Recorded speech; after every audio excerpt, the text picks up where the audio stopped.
1700. I'm fucking playing at a 1700 level in chess. Elo, I'm happy with that. Dude, in 5 months of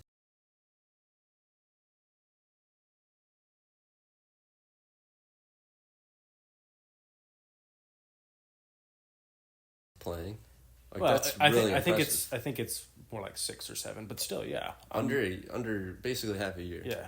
I mean, that's cracked. I don't know what got me into it, but it has been so much fun. But when I had my summer semester, obviously I couldn't play as much because I had homework and studying to do. But it's still a good deal of fun. You gotta take it as it comes, you know. Are you gonna try to become like a grandmaster or something? Are you gonna play in tournaments? That's my goal. When I reach 2,000, like playing at a level, Is like that the 2,000 cutoff? level. Is that where like you become a grandmaster? No, I think it's a lot more complicated than that to become a grandmaster. Honestly, I haven't even looked at it because I'm not good enough to do that. That would be somewhere in the future. Yeah, For you. Yeah. that's probably like years down the line if it ever happens. But I was more so looking at when I reach that playing at a 2,000 elo level, then start playing in tournaments and stuff. I think that's an appropriate level. One thing that I heard that's really interesting about chess is there's this one study on grandmasters. They're tracking like the amount of calories that they burn each tournament. Yeah. So it was like over a 10-hour period. Yep. They tracked a bunch of different grandmasters, and they found that they burnt 6,000 calories. Dude, in the one day. I can advocate for that. Yeah. I'm with you on that. Are you just eating like crazy now that you started playing chess a lot? Well, I'm not eating any more than I was. I was eating a lot. I mean, I'm 20 years old, but when I was playing ranked matches, so for elo points, when I was playing those ranked matches, I was sitting over the computer like sweating, like it looked like I just got out of the shower. It was so intense, so I had to stop playing those ranked matches for a little while and play unranked. Sure. They're just as beneficial, and you arguably learn more when you're not so stressed out. You can actually like kind of pay attention, and it's not the end of the world if you lose a game. But man, I can attest 6,000 calories. That's I'm with you on that. So what do you do to improve your game? Do you watch YouTube videos? Do you do research? Do you analyze your own game? Like, what do you do? So up until recently, I was just a normal chess player in the sense that I wasn't paying for the subscription. Back when I was doing that, I was doing the maximum of everything I could do, which was one like training or one lesson a week. Sure. Through the website? Yeah, through chess.com. Okay. Just as a normal average player, no membership, you could do one lesson a week. You can do 3 like ranked puzzles a day, so it'll increase your puzzle score. Okay. And you can do like one like rapid or blitz puzzle game. I don't remember what it's called.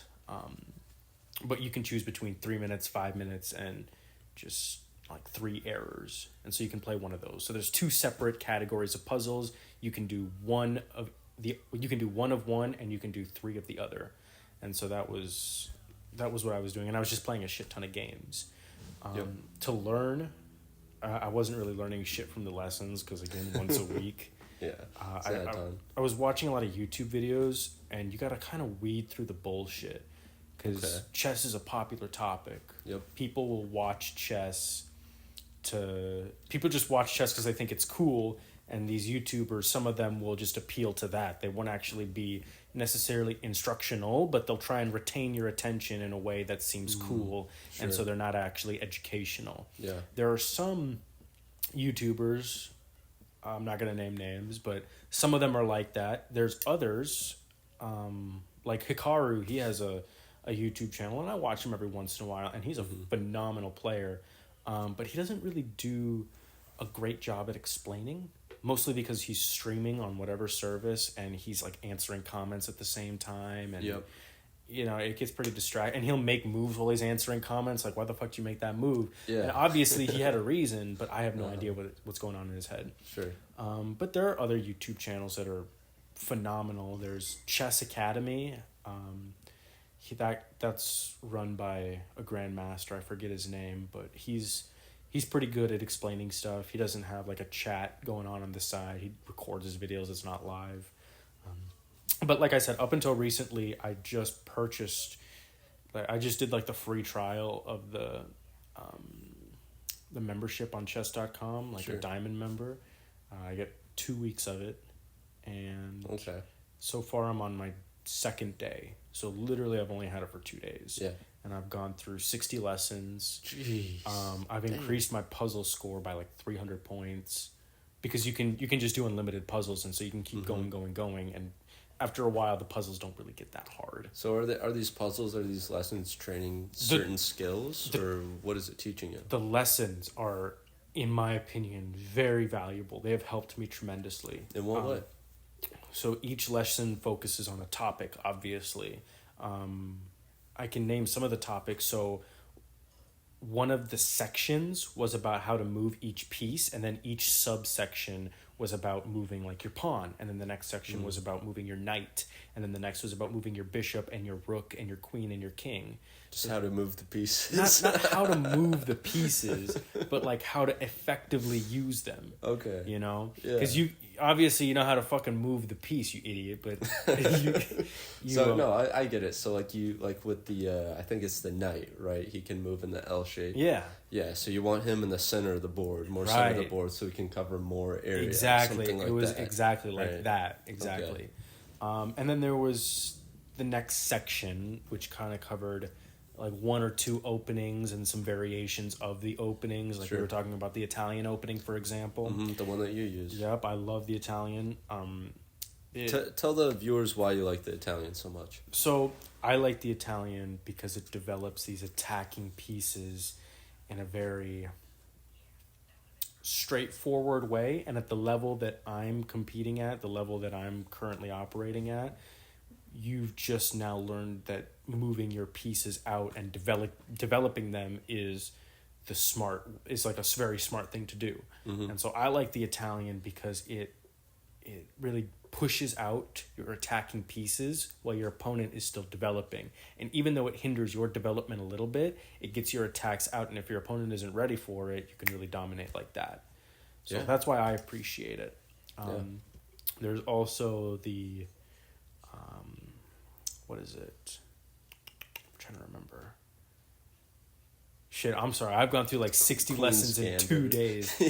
Queen's Gambit, I'm not so much a fan of, mostly because everybody knows what it is and they don't do it. Because of the TV show, right? Nobody does it, and so I'll try and like do the Gambit, and then they'll just continue playing like I never did it. So the Queen's Gambit denied or declined or whatever. That's the terminology that they use when you block that opening. Well, not when you block it, but when they just ignore it. So the Queen's Gambit is designed to sacrifice a pawn on your queen's side to get one of their central pawns out of the center. So you sacrifice one of your end pawns for one of their central pawns, and you learn that your central pawns are extremely important. The problem is when I move my one of my end pawns out, the opponents in the center, they don't take the end pawn. They just ignore it. You've probably seen it 100 times. Right, exactly. Yeah. So it's not... I don't use it a crazy... I try every once in a while. I do, because I need to practice it. But it just never... I had more Queen's Gambit declined than anything. Now, one thing that I'm interested in, kind of shifting back to, talking about you watching different YouTube videos and channels that give you information, are some of these YouTube videos giving you bad advice? Like let me give you an example. Like, I'm really big in the weightlifting community. Yep. And everybody knows Arnold, right? Arnold Schwarzenegger. Yeah. You've heard of the Arnold press, right? Have you heard that before? Oh, wait, what was it again? The Arnold press. So Arnold coined, this was like 30, 40 years ago, whatever, 40, 50, back when he was in his prime, this one exercise for your shoulders that involves doing a shoulder press while rotating your arms in such a way that you're able to lower the dumbbells that you're pressing further than normally. Okay, sure. And, he coined this. He named it after him. He was the biggest bodybuilder. Everyone started doing it. 5-10 years later, when more research came out, found out that this was a terrible exercise. Sure. It put your shoulders in an awful position. Like Sure. you would tear every single ligament in your shoulder imaginable if you Sure. did this heavy, right? So he was. It was bad purposely- advice. Yeah, he was purposely Well, giving bad advice. He didn't necessarily know it was bad that advice. motherfucker definitely did. He definitely did. If you've ever seen any documentary about Arnold, like that fits his narrative, right? So my question to you is, Yeah. are there people trying to sabotage your play? Are there people giving bad advice so that it holds everybody else down that takes the advice? I see. Personally, if I see somebody make a move, like they're giving me a lesson, and I see them make a move, typically I don't try and replicate that move in my own game unless they can back it up saying, this is why you want to make this move because it prevents the opponent from doing this, or it blocks the opponent from doing this, or now the opponent is forced to do this. So unless there's some explanation given to me on why that move was made, Okay. I'm not going to implement it in my own game. And that's why I don't actually think that Hikaru's lessons are so valuable, because like I mentioned, he'll give explanations for the first 5 moves, and then he'll be looking at his chat and responding to that and just making moves, and I have no idea what he's doing. Sure. And I can't replicate it even if I want to, because I don't know what he's doing. Yep. And for that reason, I think he's somewhat of a poor teacher. Now, I understand that he's got bills to pay, and Yeah. he's getting $6,000 donations on his chat, and he's going to stop and say, thank you, thank you, thank you. Yeah. I understand that. I get that. Personally, I don't think he's the greatest teacher, so I don't go to his videos too often. Sure. But if I had him one-on-one, I bet you he'd be a great teacher. So Fair enough.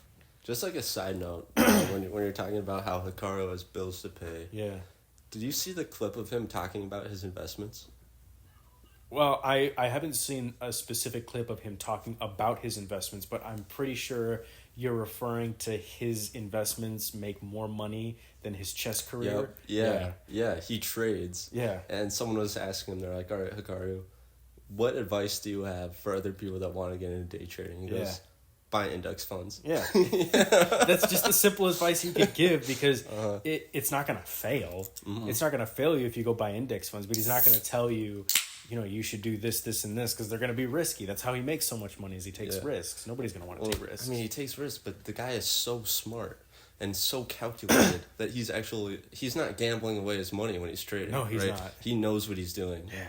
He's actually making smart investments, which 99% of the population, I believe this too, cannot do that. Cannot do that, no. Not a chance. Even if you told...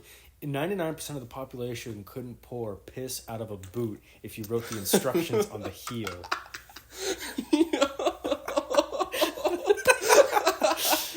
That's a good one. I'm gonna have to use that. I appreciate that. That's Yeah, I've been pretty waiting a good. while to use that one. Yeah, that's funny. That's funny.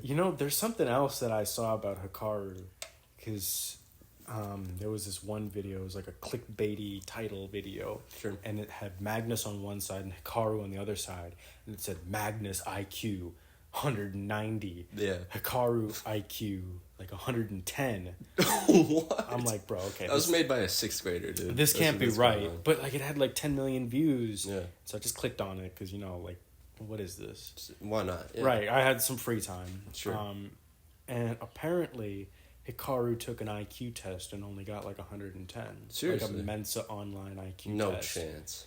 And I'm fairly confident in my assertion that he was just bullshitting. He had to have been. Yeah. I mean, he's the blitz champion of the world. There's no way that he got 110. That's just a little above average. Yeah. And he is a beyond average kind of guy. I don't think you can become one of the best chess players in the world and have an average IQ. I don't think you have you to can be a genius. I don't think you can be the best at anything, let alone chess. Yeah. I mean, unless it's stroking your own dick, but I don't think you can become the best at anything unless you have some modicum of intelligence, Yeah. But anyway, I think that was him just trying to maybe stir up controversy about his name. Yeah, Maybe when his definitely. name is searched more in Google, he makes more money or something. I'm not exactly sure how it works yet. HB Hijacked is on the way, by the way, I should mention. Making some real money here soon. I mean, it could have been that he just doesn't want people to know his actual IQ. But I don't know why he would have like taken a test in the first place just to say, oh, I got 110. Yeah, because Magnus, in that same video I watched, said that he would never take an IQ test because he doesn't care. Mm-hmm. And people think his IQ is like 190. I mean, it probably is, but yeah. I mean, that's interesting because you think about it, like an IQ test, it tests your ability to pick up on patterns and apply them. Exactly. And that is exactly what chess is doing. It is exactly what chess is. It is the same exact thing. I mean, it's... Have you taken that Mensa IQ test? I did. I did too. It's pretty nifty. Dude, I don't want to share my score, dude. You don't want to share your score? It was sad, dude. Really? It was embarrassing. I've seen. I wanted to get into Mensa, dude. I did. Oh, you did? What is it, like 120 to get into Mensa? It's 130. Oh.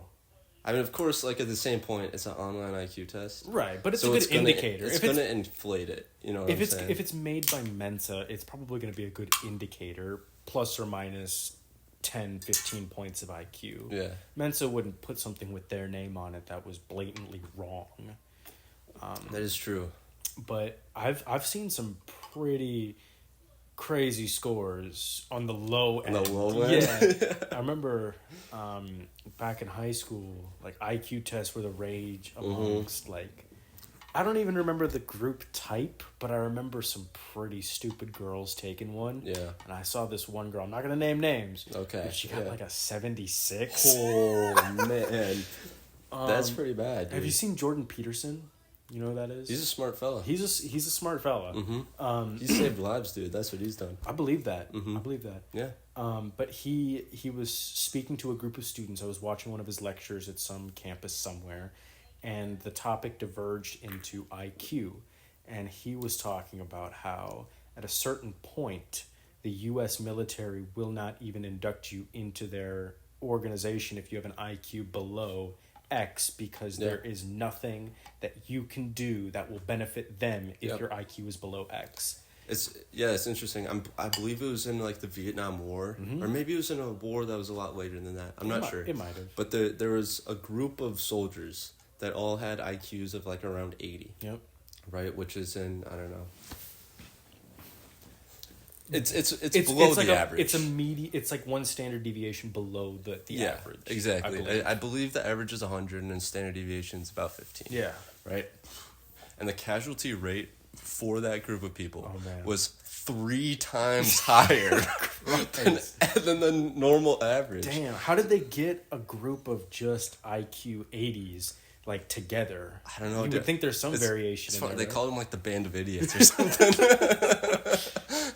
That's really. I think they're doing some sort of experiment, dude. That's I really wouldn't be actually, surprised. honestly, kind of sad. But that's probably where the metric came from, because the standard is like 72, I think.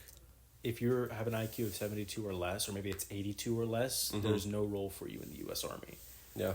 Not even like fucking like mopping the floor. Dude, brutal. I mean, our army has high standards. That's what they have.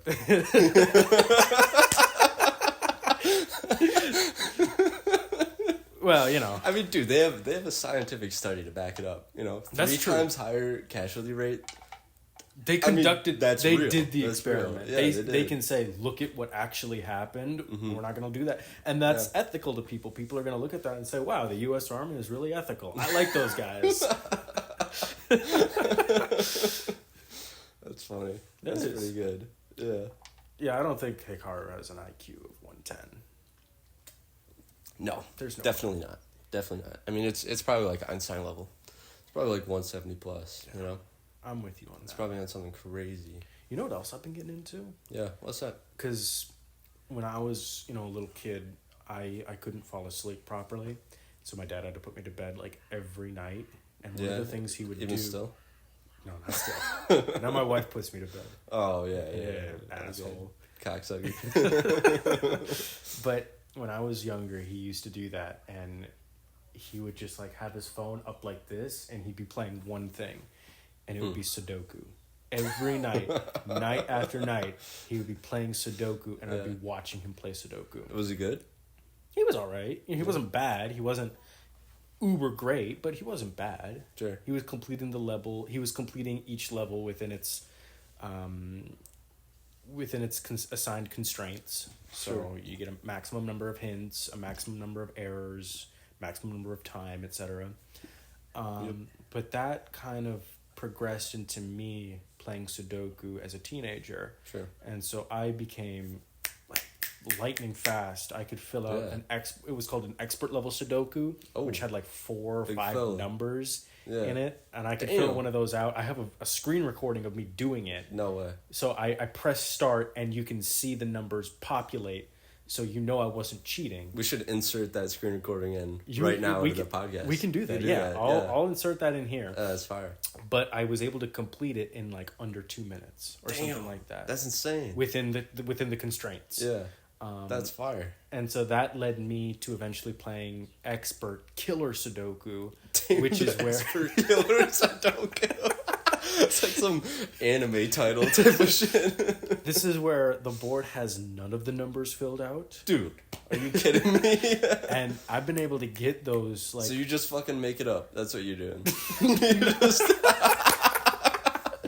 just do whatever fucking number you want. No, it'll have a combination of neighbors. So like blank spaces. Yeah, and stuff. These 4 boxes will add up to like 18. Okay. And each box I'll put a picture up of what it looks like, but it's not as bad as it seems. But I've been able to get those done in like 10 minutes. And so now I've started to go to... Anyways, my point that I'm trying to make here... God damn it, dude. Okay, I get it. You're insane at Sudoku. Well, I only play like 30 games a day. I mean, I play 60 games of chess at work, and every other game I'm playing a game of killer Sudoku. Mm-hmm. How do you think my day goes by so fast? God damn, dude. You're fucking burning calories in the brain, bro. Right? That's what you're doing. Dude, but I'm not a whole ass workout, bro. It's not... Yeah, it is. It totally is, dude. I don't remember the point I was trying to make, so I guess just, you know. You were telling me about what you've been recently getting into. It was another thing. This sounds like it was something that you were into. Oh, yeah, but no, my point that I was trying to make is dedication. Okay. I'm a firm believer because when I was in high school, I was not the brightest bulb.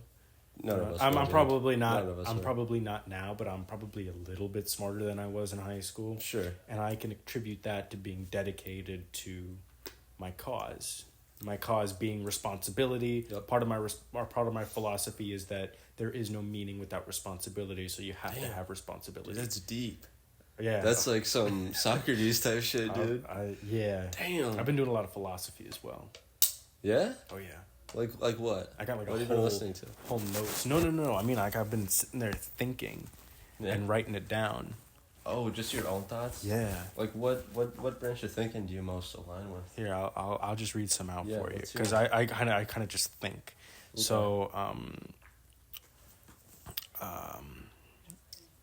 what did I just say? Oh, responsibility is meaning. Meaning is responsibility. The two are synonyms. Mm-hmm. I have that written here. With great power comes great responsibility. Something like that. It's like some Star Wars. Yeah, shit, right? exactly.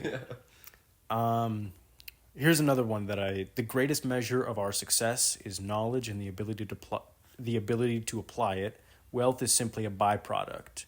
And so I've been kind of operating off of that.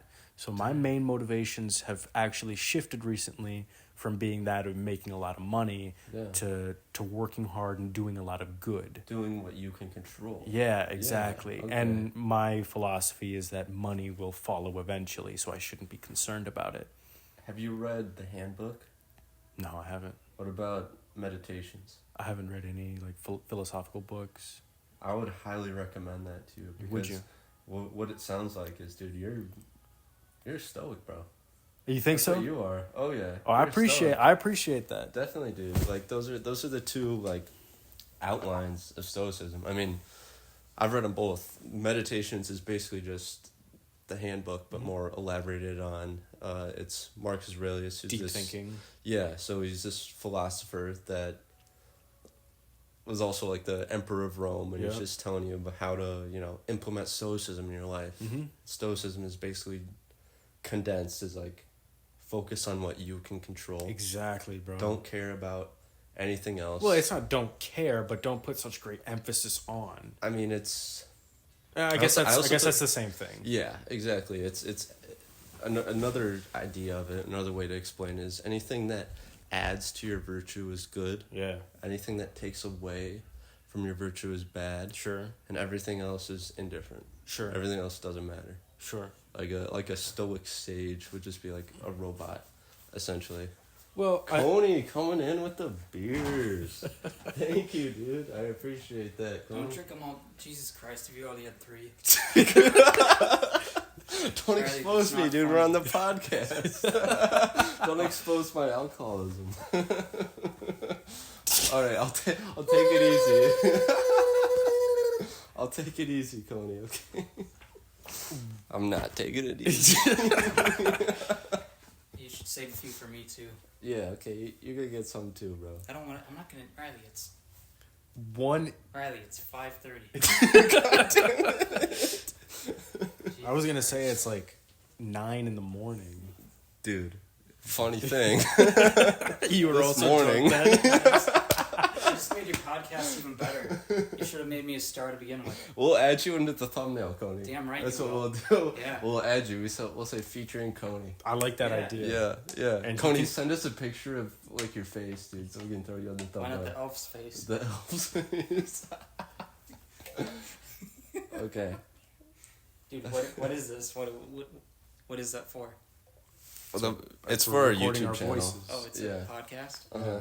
We're gonna so put. they can hear me? Yes, they Yeah. are. Dude, that's wild. It is. Hello, everyone. Technology is just crazy. Mm-hmm. We got like 3 listeners average. We're 2 of them. Ethan is the Well, third. now you got 4. Now we got 4. Ethan just texted back, actually. Oh, no shit. Crazy thing. When you thinking? Tell him next weekend. We're already balls deep into this podcast. Tell him next weekend. We just wanted to like get ahead of, planning. We wanted to secure planning for next weekend. I already told him right now. He said I'm down. Dude, we could pump out 2 podcasts today. I'm down. Yeah, we can do that. I'm dude, cool. for sure. Anyways, back to what you were saying. Yeah. You were telling me that, X is good, so it's applicable. Y is bad, so it's... No, X and Y... X is good, Y is bad. Both are applicable. Anything between X and Y are not applicable, is basically what you were saying.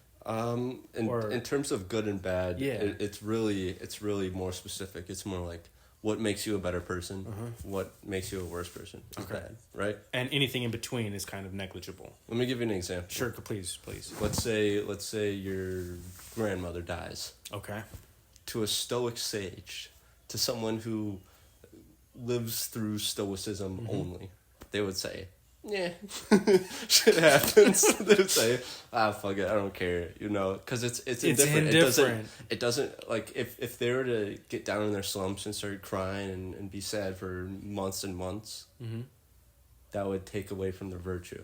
Because couldn't you argue though that this was because people want to have not a funeral but a celebration of life, and so you can feel happiness that your grandmother had such a wonderful life, and now she has, as we discussed in our previous podcast, she has moved on to something greater potentially. Sure. Like heaven, for example. Grandmothers typically go to heaven. I like to believe that. No. Now, here's the thing. Stoicism is not perfect. It really isn't. No, I understand. There are a lot of gaps that need to be filled, well, there's and this hard is one rules. of them. Not rules, but there's hard, I don't want to say deadlines, but you know. I mean, I know what you're saying. Yeah, Yeah, I'm sure they understand do the too. gist. Yeah, We have the 2 viewers understand.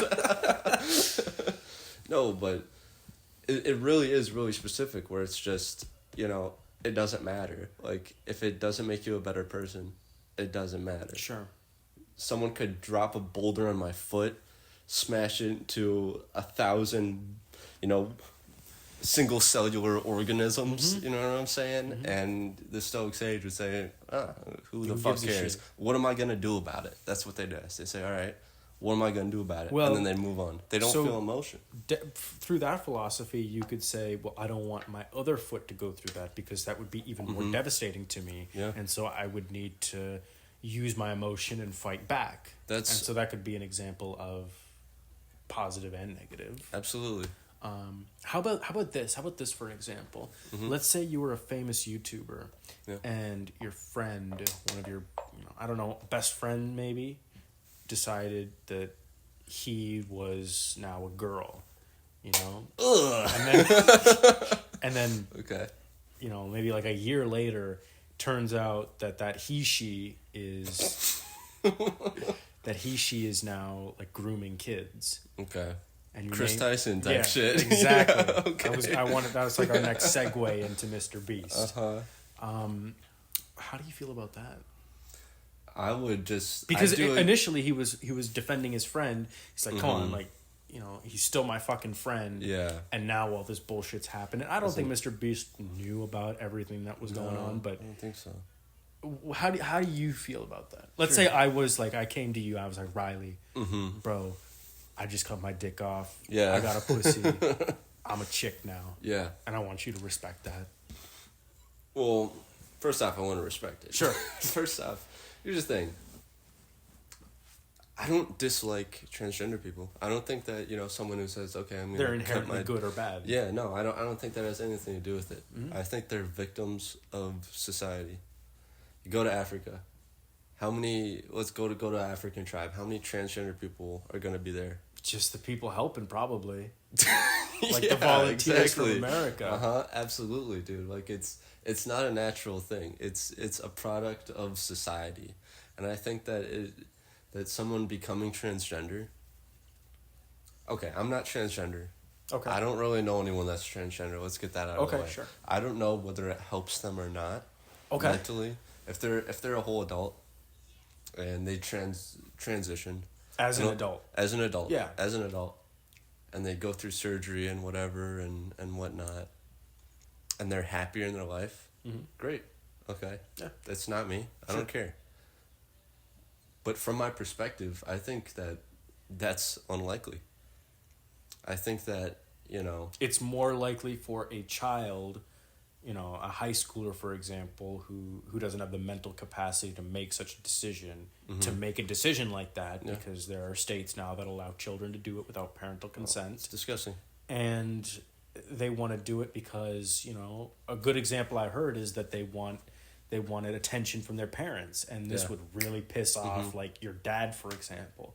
I know if I heard that as a father, I'm not a father, but if I was a father and I heard one of my kids did that, I would be beyond pissed off. Yeah. So Absolutely. this is a good way to get attention, and as they grow older, early to mid-20s, they get really fucking depressed because they want to go back and they can't.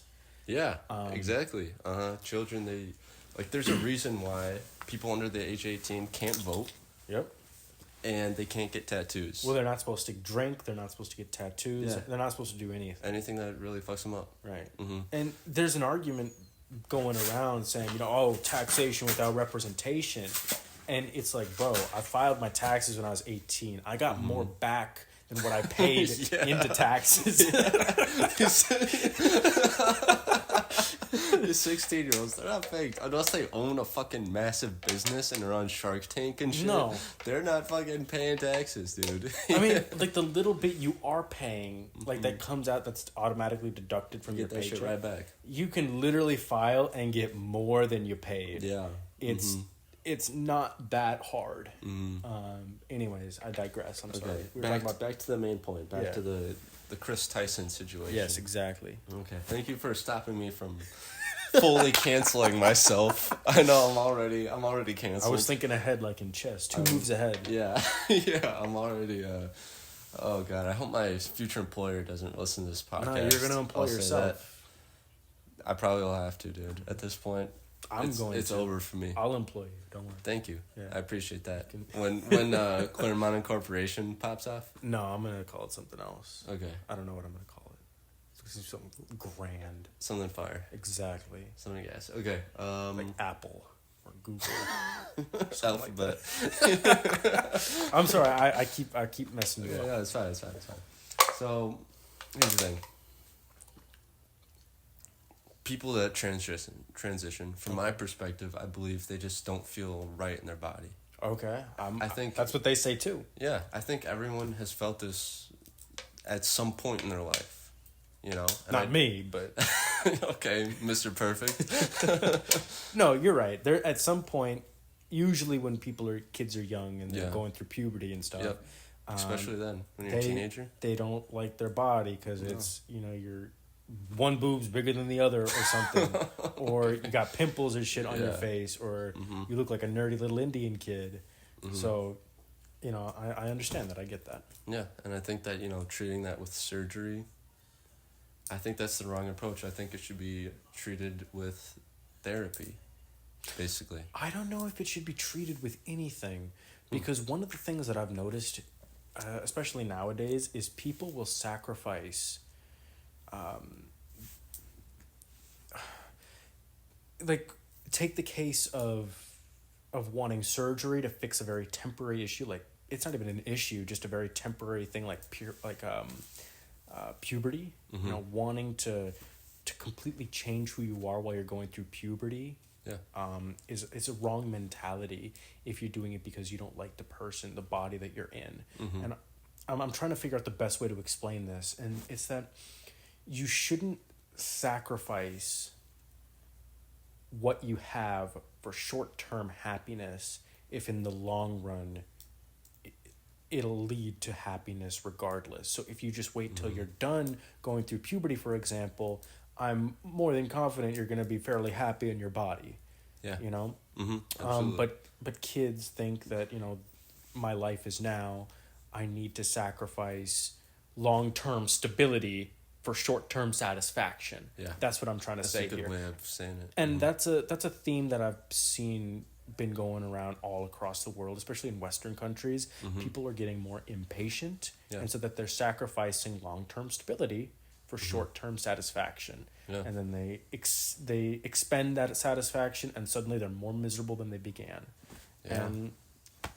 And then they need like antidepressants. They need all sorts of things just to keep them going. All sorts of drugs, and it's just kind of sad for me to see. I mean, you look up the statistics on how many transitioning people are depressed or on antidepressants. It's like 40%. Yeah, it's terrible. I mean, it is awful. I believe they're victims. Oh no, I completely agree with you. That's the case. They're a victim of some. I don't know if it's necessarily sexual abuse, but of some abuse of sorts, sexual, mental, or otherwise. Elon Musk actually recently, I don't know if you've seen this, but he was talking to, was it Jordan Peterson? Yep. It was Jordan Peterson. About his son. Yeah. Or was it his daughter? It was, okay, I think his son transitioned into being a woman. Right? Yeah, okay. And so he says, he's like, when I was signing these papers to allow this hormone therapy, I didn't know what was going on. I mean, I don't blame him. He's working 100 hours a week. Yeah. He's managing. I mean, he has the most productive man in the world. Oh yeah. I mean, and it's not even close. He's got like 10 children, right? He's like, oh, here's one of my 10 kids that I don't talk to. He wants some surgery, whatever the fuck. I don't care. I'm gonna sign it off. Now that he's more informed about it, he comes to the conclusion. He goes, they killed my son. He says, this is no longer my son anymore. They transitioned to a different person. They called it like a dead name or whatever it is.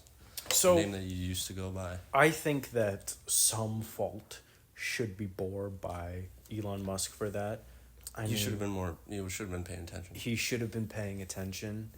The fact that he wasn't paying attention allowed the system to corrupt his then son. Yep.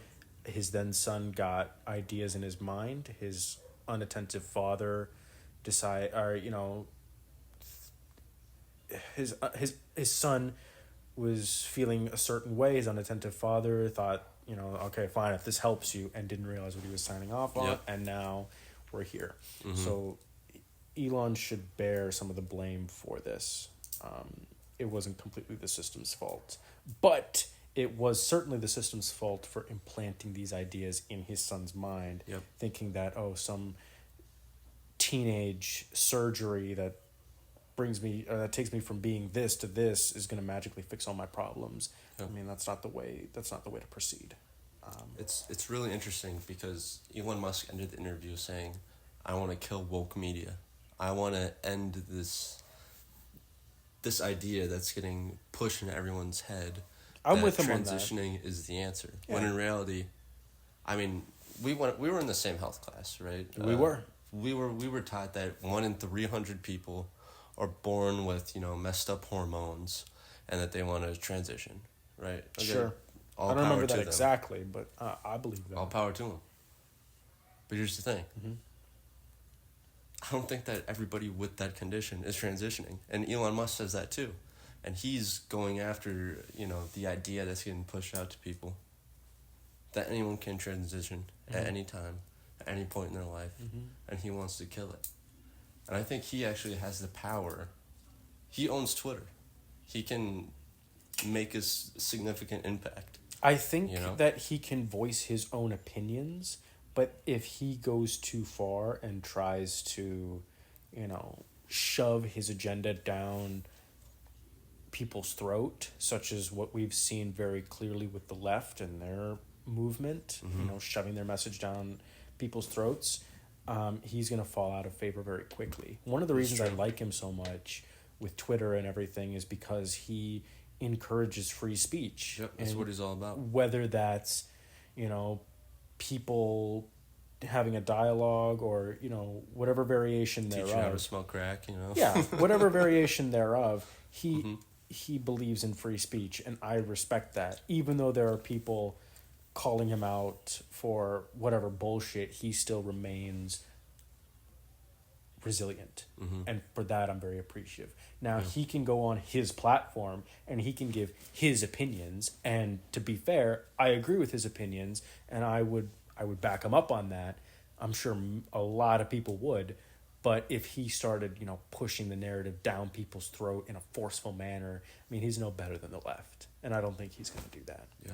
I don't think he's going to take it to such an extreme. I mean, we're talking about, IQ 180 type of fella. He'll figure out something. He will. Without, destroying his morals. Reputation and his morals. Yeah, exactly. So I think he actually is in a position where he can do something about this, bring some perspective to everybody, Yeah, I agree. I think this has been a very informative podcast. It has been, dude. Week 3, this was great. We covered a lot of topics here. Yeah. From chess to transitioning. To philosophy and math. I mean... It was a lot. All over the board. Yep. Tune in next week when we go over... I don't know, should we talk about Kamala Harris? We can. We can do that. Kamala Harris. What does that mean? Tune in next week to find out. Yeah.